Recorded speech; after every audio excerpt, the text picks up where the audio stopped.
Shalom saudara-saudara yang dikasihi Tuhan Yesus Kristus, selamat malam, salam sejahtera buat saudara semua dimanapun saudara berada. Damai dan sukacita oleh Roh Kudus melimpah senantiasa dalam hati dan kehidupan saudara semua. Sebelum kita mendengarkan renungan firman Tuhan, mari sama-sama kita berdoa.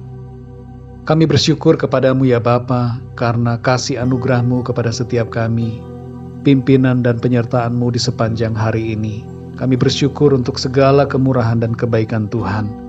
Pada saat ini ya Tuhan, kembali kami rindu untuk diperlengkapi oleh firman-Mu. Jamahlah hati kami Tuhan, supaya kami dapat mengerti akan kehendak-Mu. Terpujilah nama-Mu ya Tuhan. Dalam nama Tuhan Yesus kami berdoa. Haleluya. Amin. Saudara yang dikasih Tuhan, ayat renungan kita pada saat ini terdapat di dalam Efesus pasal 5 ayat 15-17. Tertulis demikian. Karena itu perhatikanlah dengan seksama bagaimana kamu hidup. Janganlah seperti orang bebal, tetapi seperti orang arif. Dan pergunakanlah waktu yang ada, karena hari-hari ini adalah jahat. Sebab itu janganlah kamu bodoh, tetapi usahakanlah supaya kamu mengerti kehendak Tuhan. Saudara yang dikasih Tuhan, ada sebuah kisah menarik tentang seorang bernama George Robinson. Ia dipenjara karena melakukan sebuah tindakan yang melanggar hukum. Dan hukumannya sebenarnya ringan. Ancaman pidana akibat tindakannya hanya sekitar 1-2 tahun saja. Tapi pada kenyataannya, kesalahan administrasi menyebabkan ia harus mendekam selama 12 tahun di dalam penjara. Ketika George pada akhirnya dibebaskan dari penjara di Ohio, ia berkata, "Umurku sekarang 53 tahun, dan 12 tahun yang aku habiskan di penjara telah mengambil masa-masa terbaik dalam hidupku." Saudara yang dikasih Tuhan, kita mungkin tidak berada di dalam penjara secara fisik, tapi tanpa disadari, kita kadangkala memenjarakan diri kita sendiri dalam jeruji-jeruji pikiran dan sikap kita, yang membuat kita membiarkan begitu saja berlalu waktu-waktu yang terbaik dalam hidup kita. Dalam Efesus 5 ayat 15-17 ini, terdapat pesan agar kita mempergunakan waktu yang ada. Jemaat di Efesus diingatkan untuk hidup dengan status yang baru, sebagai orang-orang yang telah ditebus dan dibaharui di dalam Kristus. Dikatakan di sini, janganlah hidup seperti orang bebal. Bebal di sini berarti suatu sikap yang tidak mau diberitahu, sikap membenarkan diri sendiri, dan tidak mau mendengar nasihat firman Tuhan. Sebagai ganti dari sikap bebal, jemaat di Efesus dinasehati agar hidup seperti orang arif, yaitu hidup bijaksana, berilmu dan berhikmat yang dari Tuhan. Saudara yang dikasih Tuhan, waktu hidup yang kita miliki di dunia ini tidak bisa diputar kembali.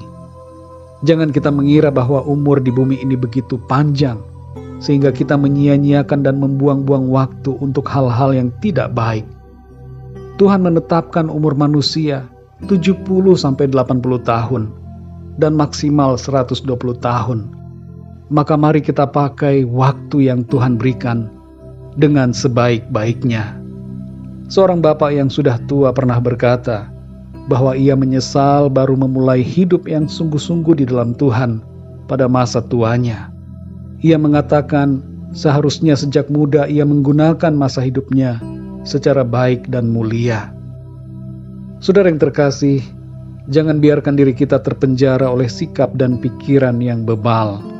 Dan jangan biarkan diri kita terkungkung oleh berbagai hal yang membuat kita melewatkan waktu-waktu yang berharga. Seringkali terjadi, ada orang-orang yang hidup dalam sikap amarah dan sakit hati bertahun-tahun terhadap seseorang, yang membuat dirinya tidak bisa berkembang.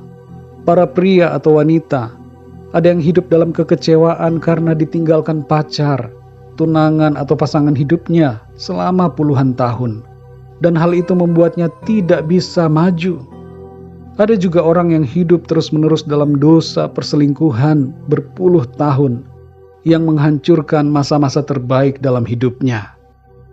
Saudara yang dikasih Tuhan, mari bebaskan diri kita dari hal-hal yang membuat kita terbelenggu, tidak maksimal, tidak bersukacita dan tidak dapat maju di dalam Tuhan.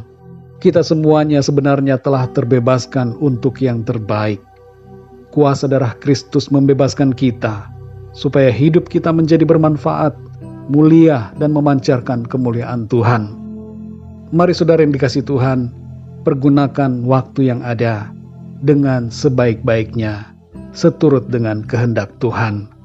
Kasih karunia Tuhan akan menolong kita semua untuk mengerti akan kehendak-Nya dan hidup dalam firman-Nya. Mari kita berdoa, saudara. Bapa kami yang di sorga, Bapa di dalam nama Tuhan Yesus Kristus, terima kasih kami mengucap syukur untuk firman-Mu Tuhan, yang sudah kami dengar pada saat ini, mengajarkan kepada setiap kami untuk mempergunakan waktu yang ada dengan sebaik-baiknya, seturut dengan kehendak Tuhan. Tolong kami ya Tuhan, supaya kami tidak membuang-buang waktu, dan tidak menyia-nyiakan waktu, dengan hal-hal yang membuat kami tidak dapat maju, tidak dapat berkembang, yang menghalangi sukacita kami di dalam Tuhan, dan yang membuat hidup kami tidak memuliakan nama Tuhan. Kuatkan kami selalu ya Bapa, berikan kami hati yang mengerti akan kehendak-Mu. Pimpin kami selalu Roh Kudus, supaya hidup kami senantiasa berkenan di mata-Mu ya Tuhan. Terima kasih ya Tuhan untuk firman-Mu. Saat ini kami berdoa untuk bangsa dan negara kami Indonesia. Berkatilah bangsa dan negara kami. Berkati juga bangsa-bangsa di dunia ini. Curahkanlah kasih karunia dan rahmat-Mu, sehingga setiap orang di segala bangsa percaya kepadamu Tuhan. Kami berdoa untuk setiap dari kami yang sedang mengalami masalah, pergumulan hidup, sakit penyakit, dan segala persoalan lainnya. Biarlah Engkau ya Tuhan menjamah dan memberikan jalan keluar, memberikan kekuatan, mujizat dan kesembuhan kepada setiap mereka. Malam hari ini ya Tuhan, kami mohon berkat dan perlindungan-Mu. Berikan kami tidur yang nyenyak, dan bangunkan kami kembali besok pagi dengan kekuatan yang baru, untuk kami pakai bagi hormat kemuliaan nama Tuhan. Terima kasih ya Tuhan, kami percaya berkat dan damai sejahtera, kasih karunia Tuhan senantiasa berlimpah dalam hidup kami. Terpujilah nama-Mu ya Bapa, dalam nama Tuhan Yesus Kristus, Tuhan dan Juru Selamat kami berdoa dan mengucap syukur. Haleluya, amin.